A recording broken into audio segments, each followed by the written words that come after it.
আমাকে বললেন, আমি বললাম গুরুমহারাজ আমি বাংলাদেশে কি করবো? হরিনাম প্রচার করবে। এই জন্যে তা আমাকে হরিনাম প্রচার করতে বলেছিল বাংলাদেশে।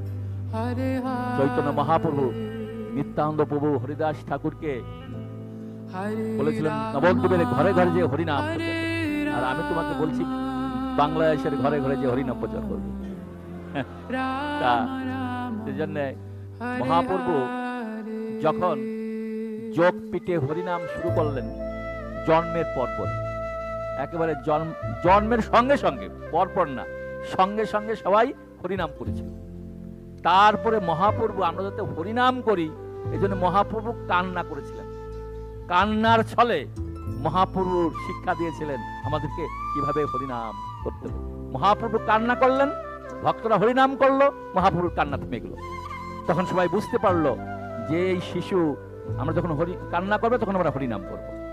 তাই জন্য আমরা যাতে হরিনাম করি, মহাপ্রভু কান্না করেছিলেন।